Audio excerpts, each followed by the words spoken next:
Hey guys, welcome back to another episode of the Music Den. I'm your host, Armando Venditti. Hoping you guys are having a fantastic day, and above all else, that you are indeed looking after yourselves and one another. Today, ladies and gentlemen, I am continuing with my Made in Canada series of episodes. And I am also continuing with my ranking the albums of Barenaked Ladies, Part 2. Last week in Part 1, I went through albums 14 through 8. And this week in Part 2, you guessed it, I'm going through albums 7 to 1. Now, in putting this list together, I've said this before, this was a hard list to put together. There are a lot of albums to listen to and a lot of music to go through. Now, as I've said in the previous episode, Barenaked Ladies have released 18 albums in total, but 14 albums of original studio material, which is what I based my ranking on.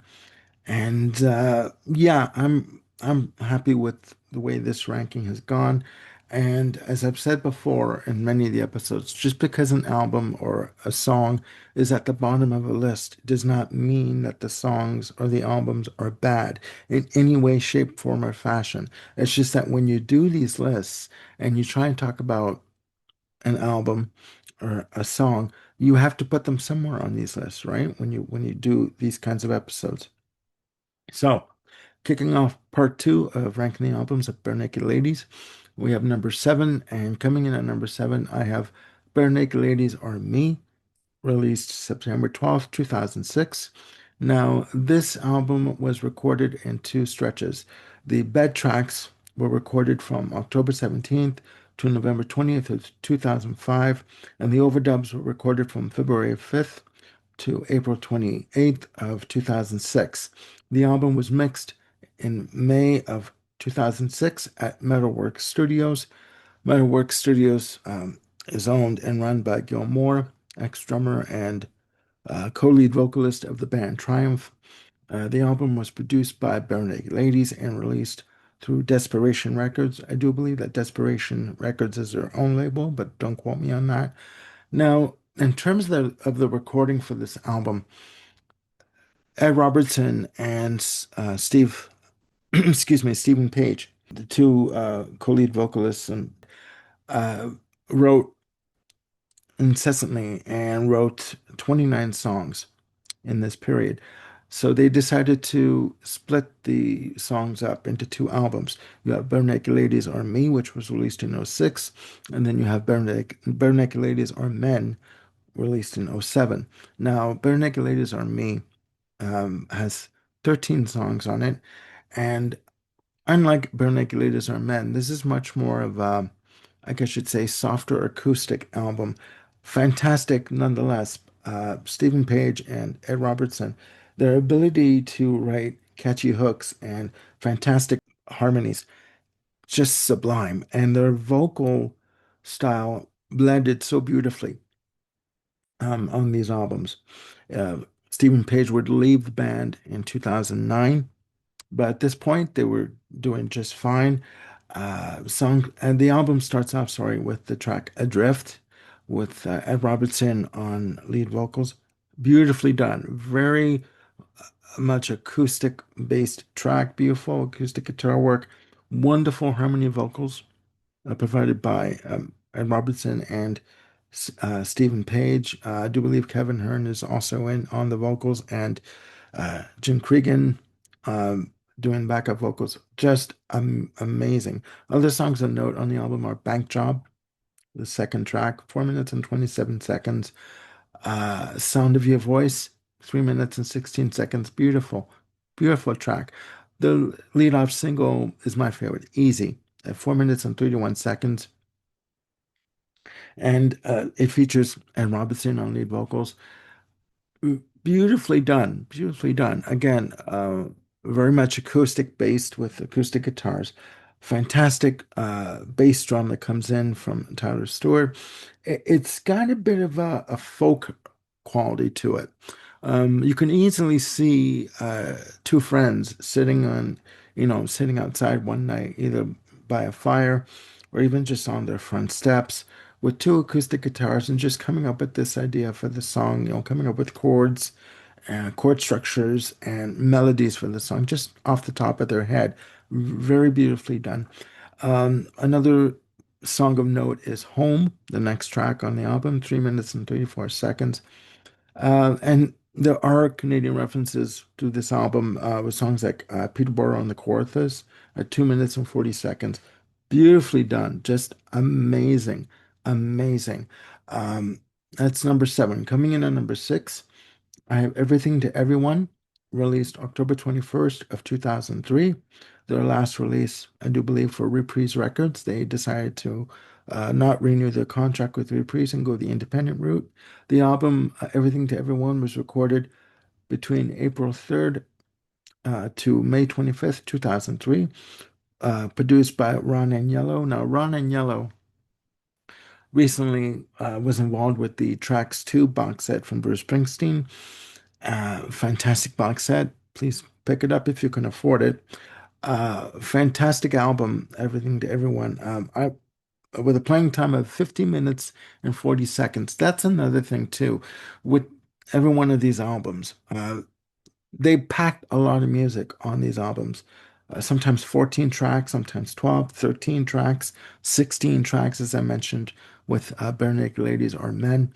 But you pretty much got bang for your buck when you bought an album from Bare Naked Ladies. Just fantastic. This album, to me, as a listener, saw the band kind of like turning a corner in terms of what they were doing musically. I recently watched an interview with Stephen Page with Tom Power for Q, the show Q.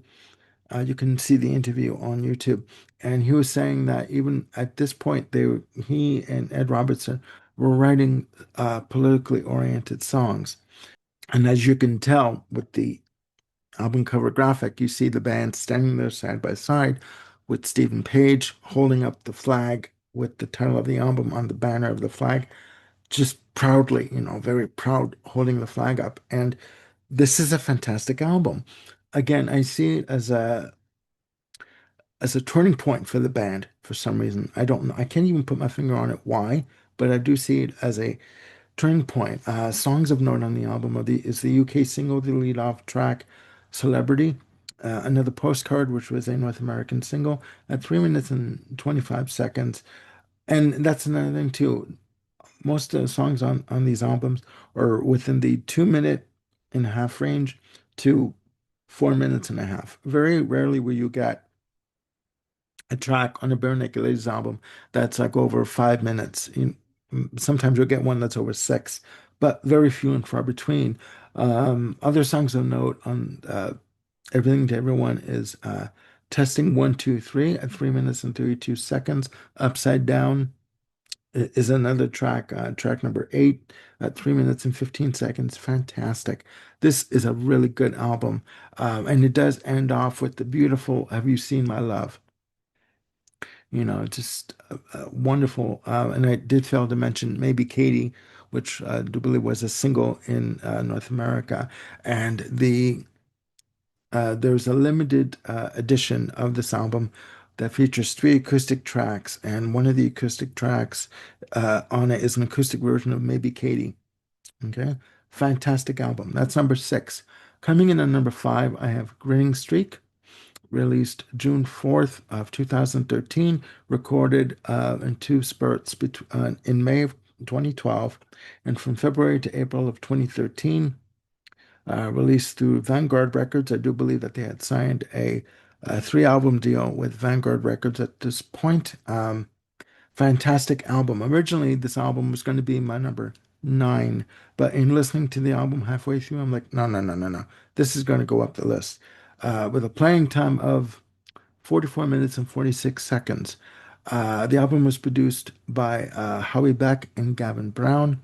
Now, Gavin Brown has also produced albums for the Tea Party in 2004. He helped produce Seven Circles for the Tea Party. This album, to me, Grinning Streak, as you can see with the graphic, it's the four of them standing there, very serious on the cover. Uh, Fantastic pop-oriented album, but one hell of an album. Different musical styles on this album. Starts off with the track Limits, Beautifully done. Beautifully done. Just amazing pop. The second track on the album is a lead-off single, Boomerang, which on the album has the Bob Clearmountain mix of the track. Boomerang is again melodic as all get out, beautifully done at 2 minutes and 34 seconds. It's amazing. It's amazing. And the subject matter basically is relationship oriented, saying that no matter what we go through, no matter what we put each other through, I'm going to be back. You know, like a boomerang. I'm coming back at you, and I will be back. Other songs of note are Off His Head, 4 minutes and 10 seconds. This track is, although it's done lightheartedly, it's a serious subject matter in terms of the lyrical content. Basically, talks about an individual who I take it to be a parent who is pretty much abusive, either verbally, physically, or emotionally to his children or to the people around him. And it's hard to listen to, but melodic as all get out. Gonna Walk, track four is another fantastic track. 2 minutes and 40 seconds. Man, does Ed Robertson pack a punch in terms of melody and chord structure and stuff. It's just amazing piece. Track five is a second single from the album, Odds Are, at 3 minutes and 2 seconds. This is a track that sold me on this album. This is a track that made me go out and buy uh, this album, and just because I was streaming these albums on YouTube to do this ranking. And I went out and I bought practically all of the Barenaked Ladies albums. I have a few more to pick up, but odds are, again, 3 minutes and 2 seconds. Fantastic acoustic guitar intro with mid-paced bass drum that comes in with hand claps. And there's a video of this track that you can watch on YouTube. Funny video, but basically it's Ed Robinson saying to his wife or his partner, his wife, saying that we've been through everything together and we're still together, and odds are we're going to be all right. I'm not leaving. Yeah, we're going to go through tough times, and there are going to be times when we test one another. Emotionally, but you know what? My money is on you. I want to be with you. I love you. And I am not going anywhere. And it's just an amazing piece of pop confection, I call it. I listened to this track literally half a dozen times when I first heard it. I was just hooked. It's got it's got it's got the hook to it. It's got the melody, the hand claps to keep the piece together in terms of the rhythm track. Amazing, amazing pop confection to the ultimate with this track. And that's just the one track on the album. Other songs of note are the final single. Did I say that out loud? Again, 2 minutes and 28 seconds. Again, pop confection.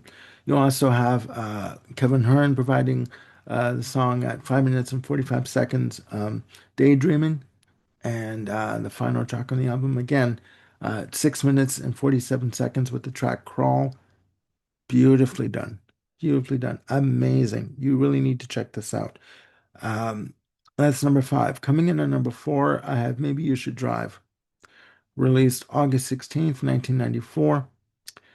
Recorded in 1994, their second release for Reprise Records. Their, again, sophomore release produced by Ben Mink. Now, Ben Mink, for those of you out there who don't know, is a multi-instrumentalist who has worked with such artists as Murray McLaughlin, most prominently K.D. Lang, violinist, like producer extraordinaire, multi-instrumentalist, has worked with other artists such as Heart and Rush. Amazing, amazing. He's also worked with, was a part of, a member of, I should say, the Toronto progressive rock jazz fusion band FM. He stepped in when Nasha Slash left the group. This album, Maybe You Should Drive, saw the band move away from the comedy rock that they were known for and go into more of a much more introspective. mode with a playing time of 45 minutes and 46 seconds. And it's also should be noted that this is where Stephen Page and Ed Robertson started to write separately. Fantastic album, much more seriously oriented in terms of the subject matter. Starts off with the lead-off single, Jane, co-written by Stephen Page and Stephen Duffy. Now, Stephen Duffy, for those of you out there, the few of you who don't know who Stephen Duffy is, Stephen Duffy is a multi-instrumentalist, a singer-songwriter from Britain. He's also an original member of Duran Duran. He had left the band just before they got signed to Harvest EMI. And what happened was, in terms of the relationship between Stephen Page and Stephen Duffy, Stephen Duffy also, I should say, had a hit in the 80s with Kiss Me with Your Mouth in brackets, um, which is, again, Eurodance, electronica, pop confection. But Stephen Page and Stephen Duffy started a correspondence. Stephen Page wrote to Stephen Duffy, and they just kept in touch. They struck up a friendship. So for Jane, uh, Stephen Duffy came to visit Stephen Page in Toronto, and one day he was looking through a road map in Toronto, and he came across the two streets, Jane Street and St. Clair Street, because they intersected. And he said, "No, what an interesting, or what a lovely name, I do believe." He said, "For a character in a song."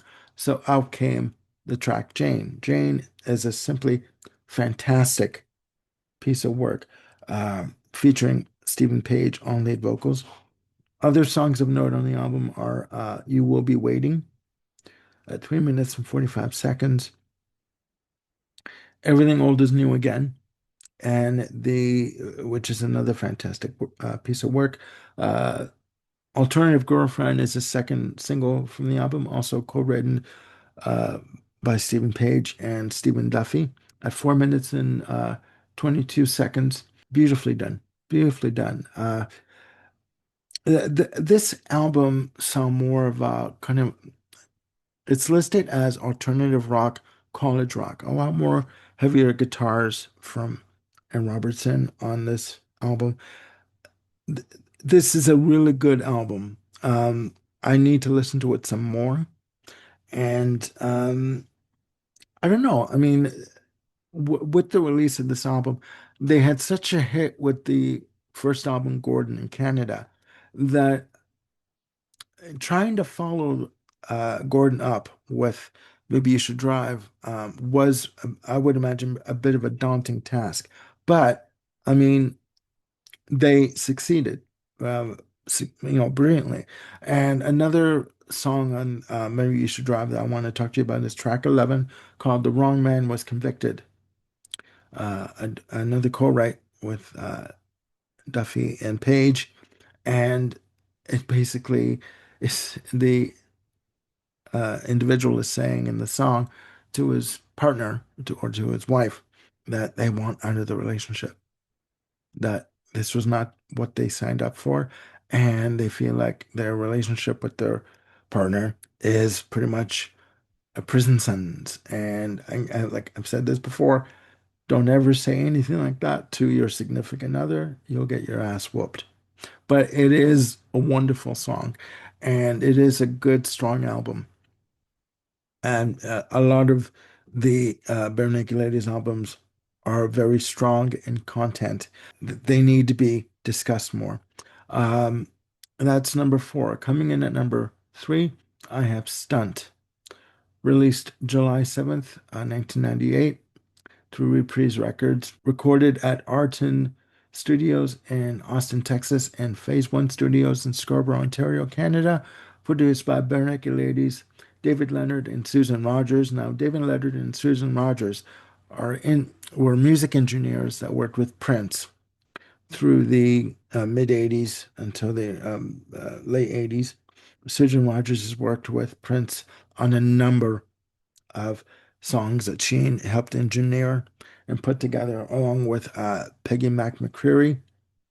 And there was a video on Sunset Sound, on a series on Sunset Sound, I should say, that on YouTube that you should check out. It's called the Roundtable Discussions, and it is amazing. Getting back to Stunt, again with a playing time of 51 minutes and 17 seconds. This album it was the major breakthrough for the band um, with the US audience. Last count, it sold 4 million copies in the US alone. 1 week, the lead-off single at 2 minutes and 49 seconds, the lead-off track on the album, was a major hit. And from what I've read, this song had gone through a major restructuring before they went to record it. It was much more of an acoustic based track and they rocked it up a little bit. And with Stephen Page and Ed Robinson doing the co-lead vocals and Ed Robinson doing the rap on the verses, it starts off with the chorus that comes in from Stephen Page and Ed Robinson does the rap. I call it the interlocking rap, tight rap passages on the verses. Amazing. In just under 3 minutes, they packed a punch with this track. This track was all over Much Music when it was released, and rightfully so. It's a fantastic piece of work. Other songs of note are the second single, It's All Been Done. Beautifully done, featuring Stephen Page on lead vocals. Light Up My Room, sorry, I was going to say The Room. Light Up My Room is another fantastic track. Track four, I'll Be That Girl at 3 minutes and 34 seconds. Again, wonderful harmonies and melodies through all these songs. Other songs of note are Alcohol and Call and Answer. Uh, Another co-write between Stephen Page and Stephen Duffy. Now, I love this track. This track is my favorite track on Stunt. And it's a playing time of 5 minutes and 49 seconds. A very slow paced track, done very measured in terms of the instrumentation with the drums and the guitars. Really beautiful electric guitar flourishes from Robertson on this track.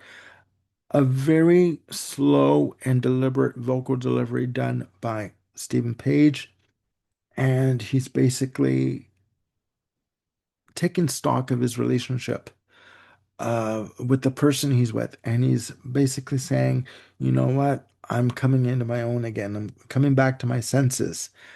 I'm coming back to who I was originally when we first met.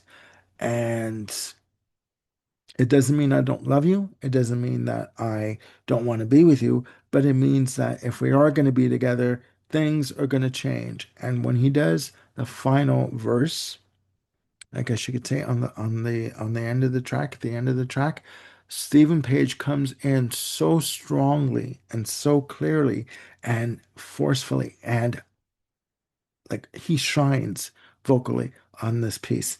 It is just wonderful. It is done simply beautiful.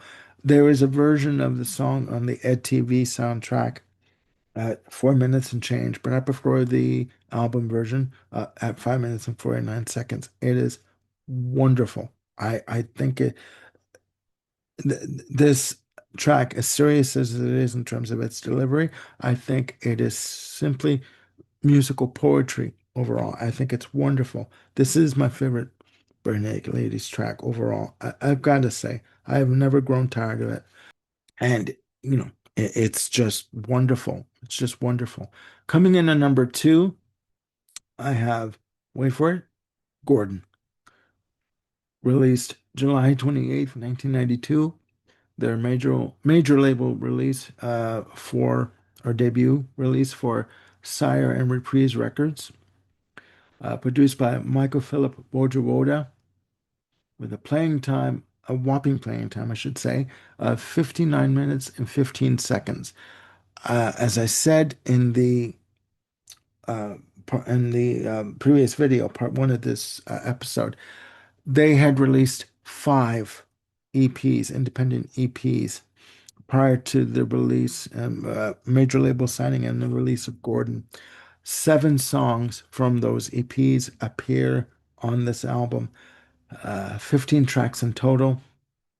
The producer, Michael Philip Wojoboda, had said that the only way to record this band was just to let them go in the studio and record whatever the hell they wanted to do because they had already had a clear idea in their minds as to how these songs were going to be played out. This album has been listed as alternative rock, comedy rock, folk based.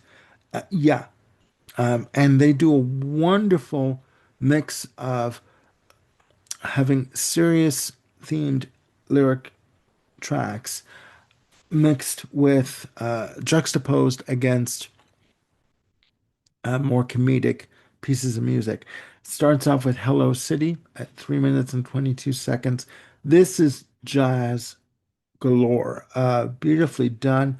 Wonderful harmony vocals on this track. Just beautifully constructed and put together. Enid, the lead off single from the album, comes next, and it starts off with a recording, a tape recording of I guess you call it a goth band singing, talking about the fear, the horror as your mom comes downstairs, and then it kicks into the track Enid, and it is simply done wonderfully. Sorry, and it continues. Every song on this album is fantastic. All 15 tracks. Another track of note is Grade 9 at track 3 at 2 minutes and 53 seconds.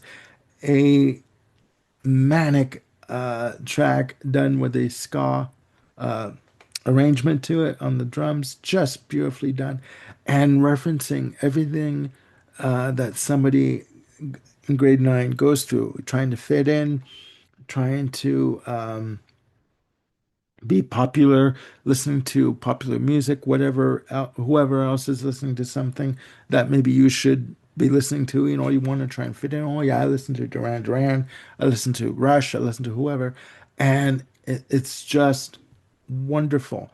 It's done brilliantly, and it clocks in at 2 minutes and 53 seconds.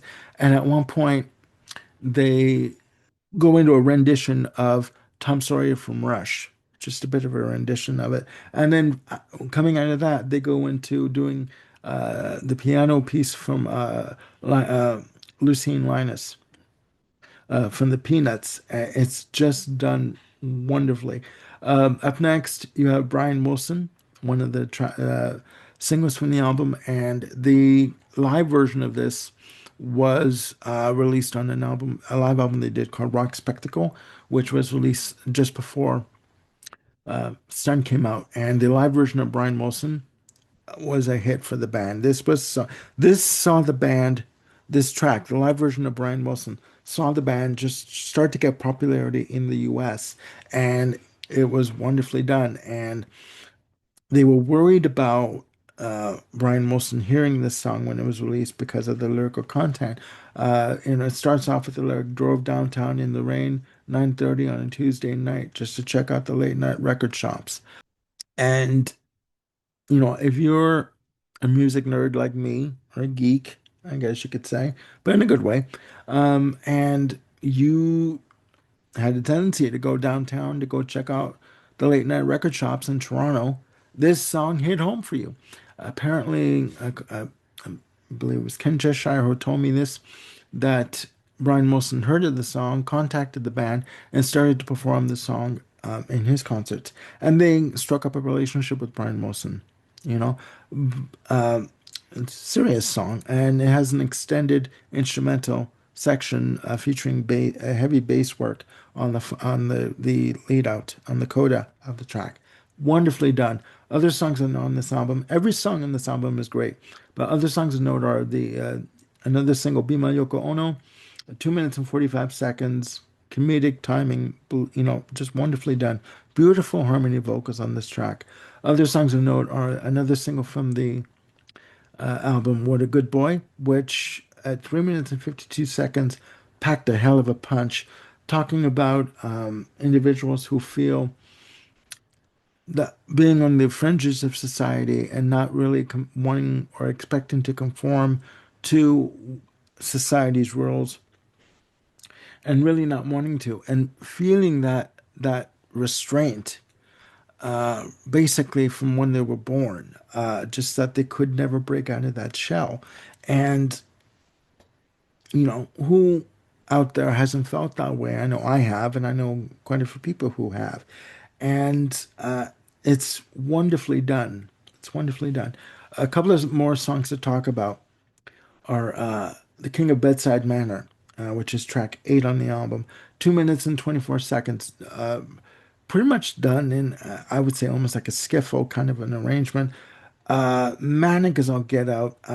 And it's got to be said that they were having a hell of a time recording the song in the studio, getting it right. So somebody came up with the idea to record this song in the nude, you know, and it kind of became a tradition with the band to record one song in the studio nude. I'm not going to go into that, but I mean, and it talks about this individual who's pretty much a washed up celebrity who tries to, present himself as someone that he's not, like, and it's wonderfully done, just amazing. Other songs of note, again, on the album are Box Set, track 9, and it talks about this individual who is a performer, a singer, who basically is trying to break out of the shell of what people expect, what his fans expect of him as a rock star or a music star. And he's trying to do new music and people aren't really accepting what he's doing. And he's basically saying, if you want to hear my old stuff, it's on my box set.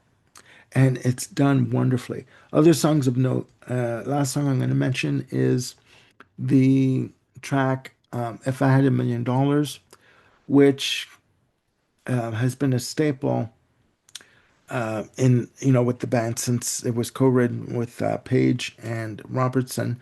It's wonderfully done and just talks about if they had $1 million, what would they do? Would they be changed had if they were millionaires, etc. And it basically ends with if they had $1 million, I'd be rich. I mean, so it's a fun song. It's beautifully done with the use of accordion. It's amazing, and it's done to this day by the band. And Tyler Stewart, the drummer, has said that at one point this song became the fans' song, and it didn't belong to the band anymore. And that they've always performed it ever since it was written. So that's number two, Gordon. Coming in at number one, I have Maroon, released September 12th of 2000. Recorded from April to June of 2000, released on Reprise Records with a playing time of 52 minutes and 9 seconds. The album was produced by Don Was. Now, Don Was, well-known record producers, worked with the Stones, with Bob Dylan, just to name two, Bonnie Raitt, along with Bob Dylan, just, amazing producer. This album, to me, is wonderful. Just wonderful. Starts off with the one of the singles, Too Little Too Late. Uh Stephen Page is on lead vocals, and it's just pop confection. Great guitar chords coming in from Ed Robertson, featuring hand claps on the chorus sections just to keep it together. Catchy chorus, catchy as melodies I'll get out, just amazingly done. Other songs of note are Never Do Anything, track 2. Track 3, the lead off single Pinch Me, featuring Ed Robertson, all lead vocals. Now, this track was cited by Don Was as his favorite track, and his vote for the lead single for the album. Just relaxed approach on this track, treated drums on the verses, and then, I guess you'd say live drums on the choruses, but just and then again with Ed Robertson on lead vocals, just an individual saying that he's looking around at his surroundings and what he's doing every day.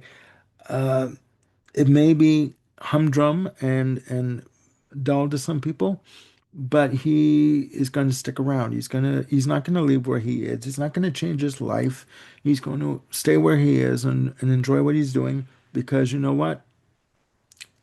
That's what he is meant to do. And it's melodic as all get out, catchy as all get out.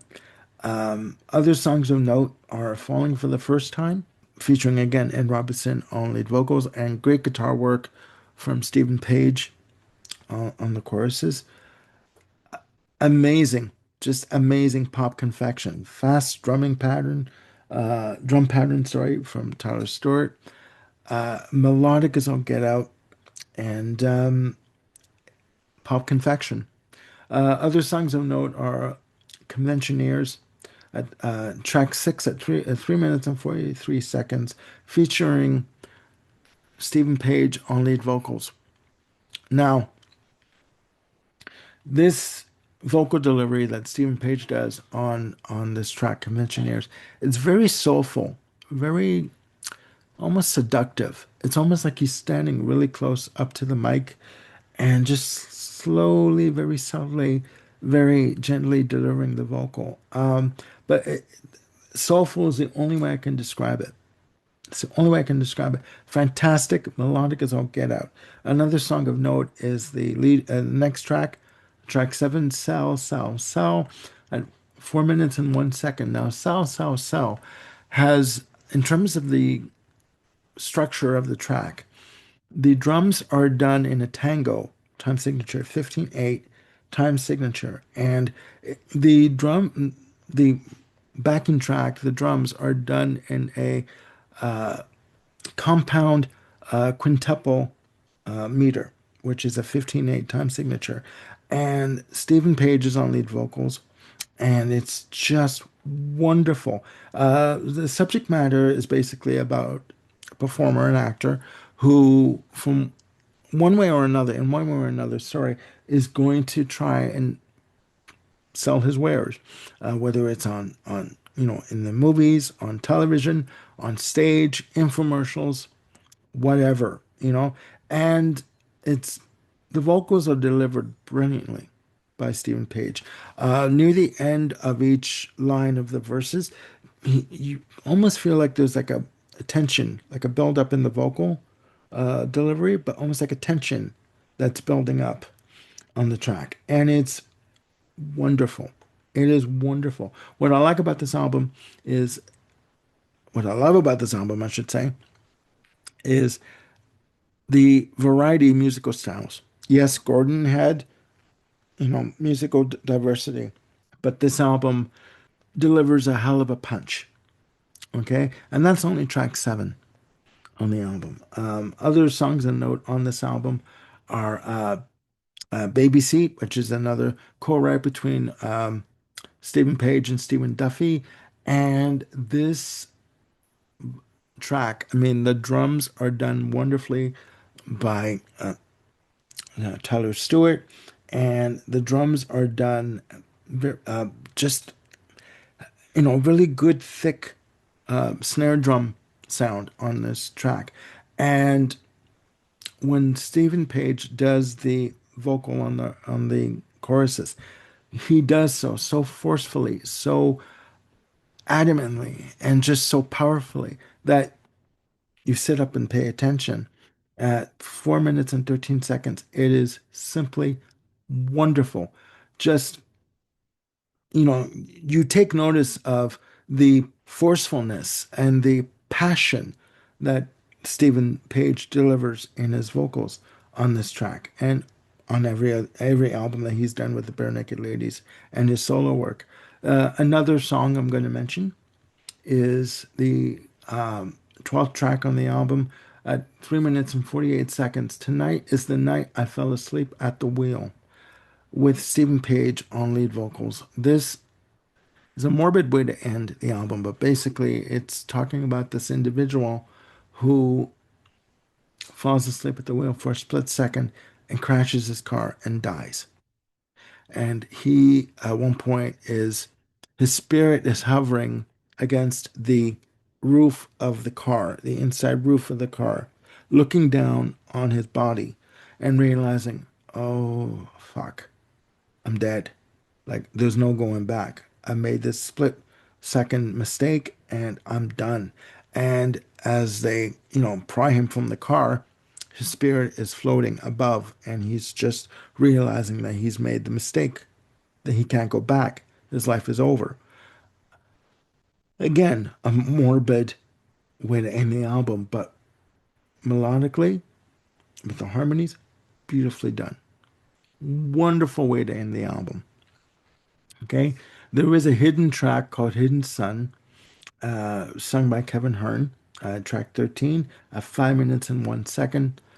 Again, but Tonight is the Night I Fell Asleep at the Wheel, to me, was a brilliant way to end the album.